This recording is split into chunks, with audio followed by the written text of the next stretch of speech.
जय हिंद दोस्तों, स्वागत है आप सभी लोगों का फिर से आज एक नए वीडियो में। आज दोस्तों हम लोग पढ़ेंगे मुख्यमंत्री। जैसा कि हमने कल कहा था आपसे कि आज प्रधानमंत्री, कल प्रधानमंत्री हम लोगों ने पढ़ा था। प्रधानमंत्री से ही रिलेटेड पद है एक मुख्यमंत्री। मतलब कि जिस हिसाब से केंद्र सरकार का मुखिया प्रधानमंत्री होते हैं, पीएम जी होते हैं, उस हिसाब से राज्य में जो राज्य सरकार का मुखिया होता है वो मुख्यमंत्री होता है। इसलिए दोनों को एक साथ पढ़ लेना, मतलब तुरंत ही पढ़ लेना ज़्यादा बेटर रहेगा। तो मुख्यमंत्री के बारे में सबसे पहले तो ये जान लीजिए कि ये राज्य का वास्तविक प्रमुख होता है। क्या होता है? वास्तविक प्रमुख। लेकिन अगर पूछ दे कि राज्य का संवैधानिक प्रमुख कौन होता है, तो राज्यपाल होता है। जैसे कि देश का संवैधानिक प्रमुख कौन है? राष्ट्रपति। और अगर पूछ दे कि देश का सरकार, मतलब कि वो कौन है, राजनीतिक प्रमुख कौन होता है, वो कौन है? प्रधानमंत्री। ठीक, इसीलिए जो प्रधानमंत्री है उसको क्या कहते हैं? वास्तविक प्रमुख कहते हैं। वास्तविक कार्यपालक शक्ति जो है वो किसके पास है? प्रधानमंत्री के पास। सेम ऐसा ही राज्य के भी उसमें है। राज्य में कौन है? सीएम। सीएम कौन है? सरकार का प्रमुख। और राज्यपाल कौन है? संवैधानिक प्रमुख। इतनी बात अच्छे से समझ गए, इसको याद रखना।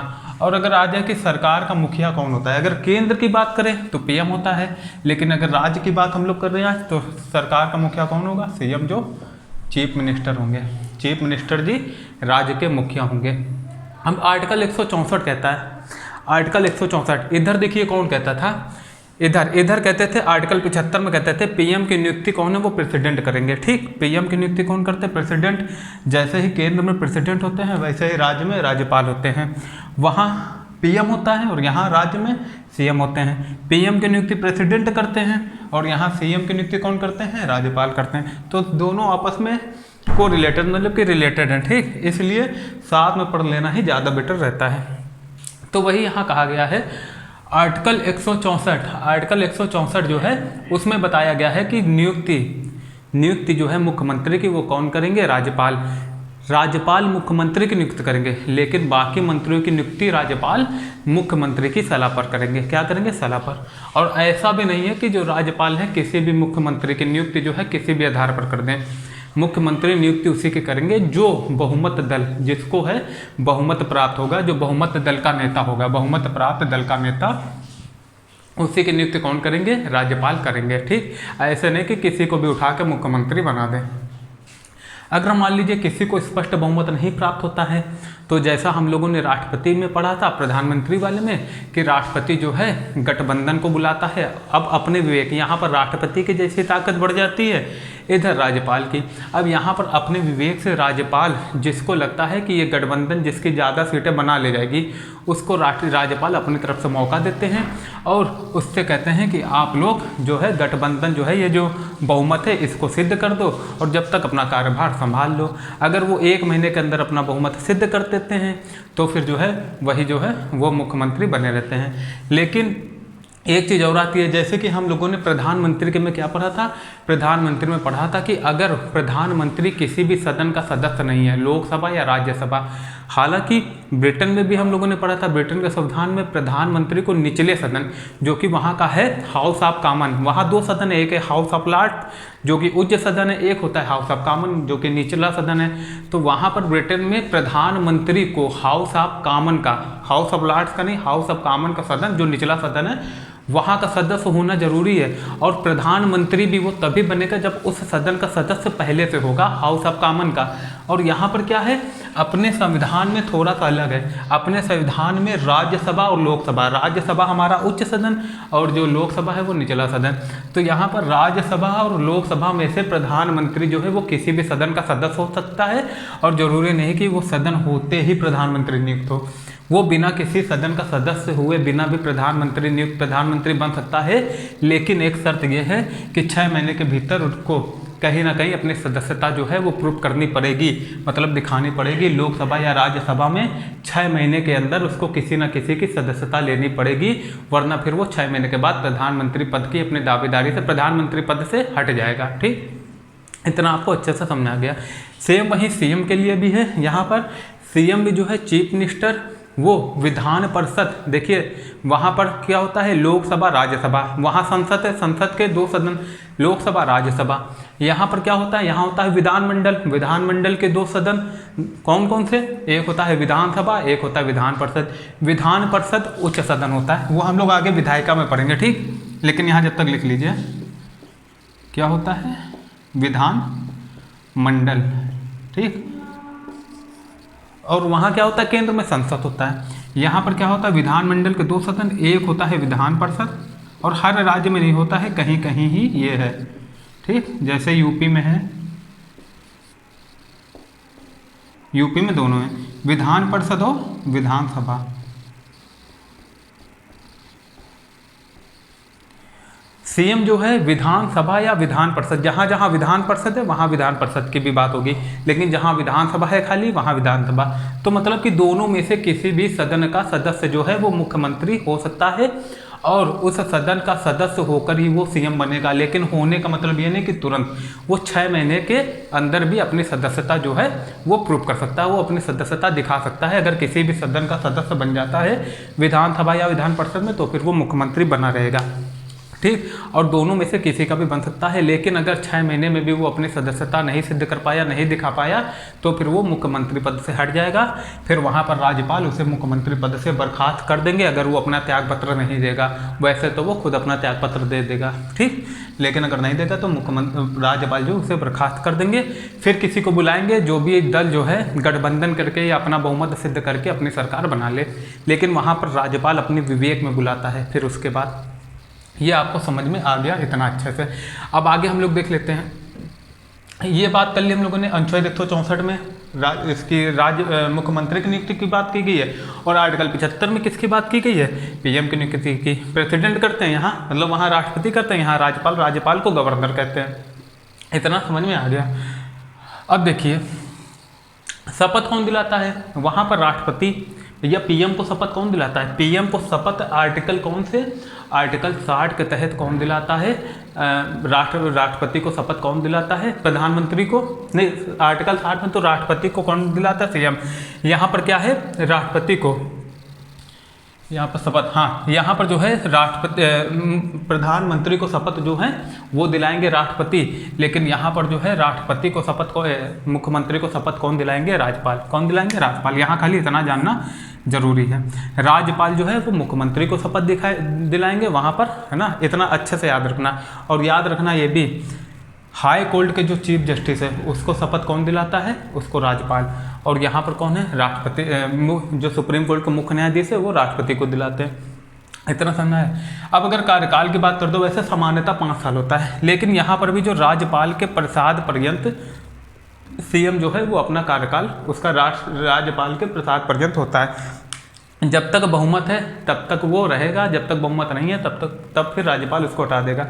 सेम यहाँ भी ऐसा होता है, सामान्यतः 5 साल ही होता है, लेकिन अगर फिर भी अगर इसकी सही वो देखा जाए उसका उत्तर, तो सही उत्तर क्या होगा, राष्ट्रपति के प्रसाद पर्यंत। और ऐसा भी नहीं है कि राष्ट्रपति या राज्यपाल जब चाहे राष्ट्रपति प्रधानमंत्री या सीएम मुख्यमंत्री को हटा दे, तभी हटा पाएंगे जब इनके ऊपर कोई अविश्वास मत अगर लाया जाए और वो पारित हो जाए, तब जो है बर्खास्त कर दिया जाएगा यहाँ मुख्यमंत्री। और मुख्यमंत्री जो है अगर बर्खास्त होगा तो पूरी की पूरी मंत्रिपरिषद भी बर्खास्त हो जाएगी। सेम यहाँ भी जो है सेम ऐसा ही होगा। तो आप लोगों को इतना अच्छे से समझ में आ गया। अब देखिए क्वेश्चन आ जाता है कि सबसे पहली मुख्यमंत्री कौन थी, महिला मुख्यमंत्री कौन थी। तो सबसे पहली महिला मुख्यमंत्री थी सुचेता कृपलानी। ये काफ़ी बहुत इंपॉर्टेंट क्वेश्चन है, काफ़ी वनडे एग्जाम में पूछा जा चुका है। पहली महिला मुख्यमंत्री कौन थी, सुचेता कृपलानी थी। इतना समझ में आ गया। और अगर पूछ दे विधानमंडल में उच्च सदन कौन है, विधान परिषद, और निम्न सदन विधानसभा, ठीक। अब यहाँ देख लेते हैं जो मुख्यमंत्री दोनों सदन में से किसी का भी सदस्य होना चाहिए, ठीक, जो कि हम लोगों ने बात कर ली। अब एक ये देखिए 91 एक कॉन्स्टिट्यूशनल अमेंडमेंट हुआ था। होता क्या था कि जिसकी भी सरकार बनती थी पहले, ठीक, संसद की बात करने भी, जिसकी भी सरकार बनती थी वो क्या करते थे कि मंत्रियों को लालच दे देकर खूब सारे मंत्रालय आवंटित कर दिए जाते थे, और फिर मंत्री भी जो होते थे वो एक जगह से दूसरी जगह छोड़ छोड़ के आने लगते थे, ठीक, मंत्री लालच बनने के चक्कर में। उसी के बाद क्या हुआ, ये हमारा दल बदल जो कानून था आर्टिकल 52 के तहत जो संविधान संशोधन हुआ, दल बदल रोधी कानून लाया गया। फिर उसके बाद क्या किया गया, एक संविधान संशोधन और हुआ, कौन सा, 91 कॉन्स्टिट्यूशनल अमेंडमेंट, मतलब कि 91वां संविधान संशोधन 2003 के जरिए एक संविधान संशोधन हुआ, कॉन्स्टिट्यूशनल अमेंडमेंट हुआ।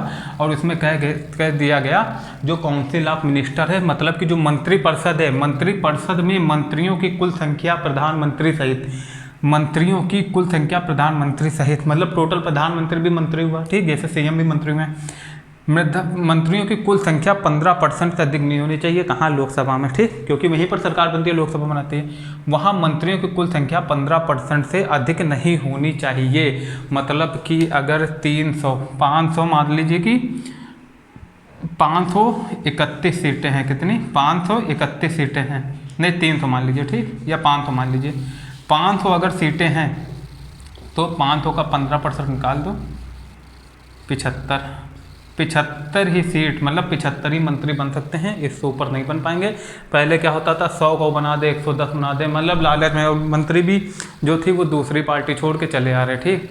तो इससे क्या होती थी, जिसको बहुमत प्राप्त होता था वही को अल्पमत में आ जाए, ठीक। तो इसलिए ये एक अच्छा प्रयास था जो कि संविधान संशोधन होना जरूरी था, है ना, क्योंकि कहीं ना कहीं देखा जाए नैतिक रूप से भी ये गलत है। जनता ने विश्वास करके आपको किसी पार्टी के तहत चुना है कि आप अच्छा करेंगे, लेकिन आप लालच में आकर किसी अगर दूसरे को ज्वाइन कर लेते हैं तो कहीं ना कहीं जनता के साथ भी, जनता के विश्वास के साथ भी धोखा होता है। तो इतना आप लोगों को अच्छे से समझ में आ गया। अब हम लोग जरा पीएम और सीएम का जो मेन आर्टिकल है उसको रिलेट कर लेते हैं। आर्टिकल 74 कहता है कि राष्ट्रपति को मंत्रिपरिषद होगी जो राष्ट्रपति को सलाह और सहायता, मतलब सहायता करेगी और सलाह देगी। कौन, राष्ट्रपति को मंत्रिपरिषद होगी जो राष्ट्रपति को सलाह देगी।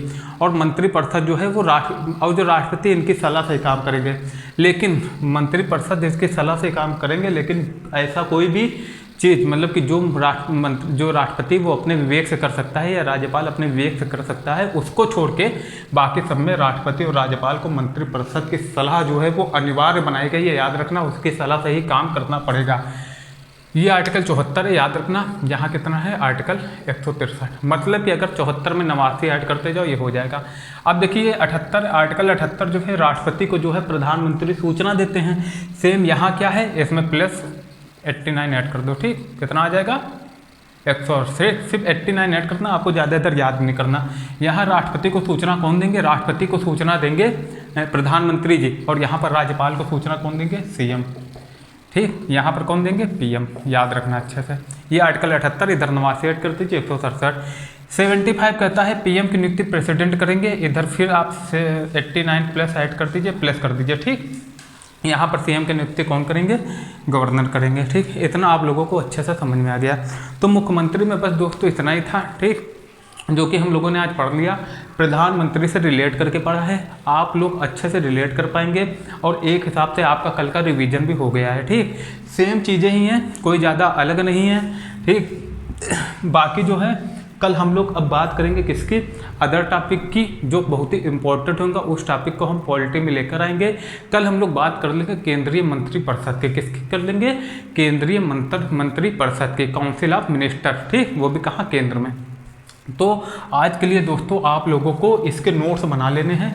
और देखिए अगर आप लोग रिवीजन नहीं करोगे ना भूल जाओगे। एक बात याद रखना, 2-3 चीज़ें हम आपसे कह रहे हैं वो बहुत ज़रूरी है। सबसे पहले तो जो एग्ज़ाम देना है उसका सिलेबस पहले नोट कर लीजिए। जो कि टॉपर करते हैं, जो अच्छे स्टूडेंट, जिनको ज़्यादा मेहनत नहीं करनी है, जो भी एग्ज़ाम देना है उसका सिलेबस नोट कर लीजिए।